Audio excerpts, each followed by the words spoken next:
ఈ క్రిస్మస్లో నేర్చుకోండి. మళ్ళీ మళ్ళీ చెప్తాను, తగ్గించుకోండి. కొత్త బట్టలు వేసుకున్న వాళ్ళు పాత బట్టలు వేసుకున్న వాళ్ళు చూసి ఎక్కిరించుకోండి. ఇది ఎక్కడ కొన్నావు, అది ఎక్కడ కొన్నావు అని అడగండి. మీకు మీరే వండుకుని తినేయకండి.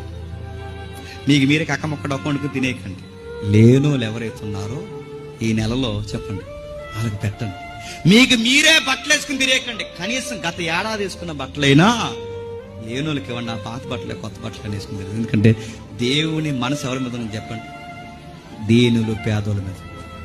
అలా చేయండి. క్రిస్మస్ మీరు వండుకున్నది అందరికీ పెట్టండి, పేదోళ్ళని పిలవండి, భోజనం పెట్టండి, బట్టలు లేని వాళ్ళకి బట్ట ఇవ్వండి, దుప్పలు లేని వాళ్ళకి దుప్పటి ఇవ్వండి. ఎందుకంటే ఆ పేదోళ్ళ వైపు చూస్తారు. యవనస్తులు ఎవరైతే ఉన్నారో మీ అందరికి చెప్తున్నాను, మీరు చేస్తున్న క్రిస్మస్ వేదికలు ఏదైనా సరే రూపాయి పోగేసి మీ ఊర్లో ఎంతమంది బామ్మలు ఉన్నారో, ఎంతమంది తల్లులు ఉన్నారో, ఎంతమంది ఒక లెక్కేసుకోండి. వాళ్ళకి ఏదో ఒకటి చేయండి. అంతేగాని ఇది ఏం చేయకుండా 18 అడుగులు కేక్ తెచ్చారండి. ఎందుకంటే అందరూ ఎదపడతారు మీరు అందరు కలిసి. 18 అడుగులు కేక్ తెచ్చారట, ఒదికి పిలిచారు. 18 అడుగులు కేకు, తెల్ల లింగిలు నల్ల సొక్కలు, ఒక్కడి చేతిలో బైబిల్ లేదండి. కేరళ నుంచి వచ్చారు మీరు అడుగుతున్నాను. తెల్ల లింగిలు నల్ల సొక్కలు కేకు నడుతున్నారు. మొఖాన్ని రాసేసుకుంటున్నారు, ముక్కులేడు వేసుకుంటున్నారు, తలకి రాసేసుకుంటారు, నడుతున్నారు. దేనికి? ఇది క్రిస్మస్సా? ఆ కేకుకి పెట్టే డబ్బు, మీ లైట్లకి పెట్టే డబ్బు. పేదలు ఉన్నారు. పెద్దమ్మ మందులు తెచ్చుకోలేని పెద్దమ్మలు మీ సంఘంలో ఉంటారు.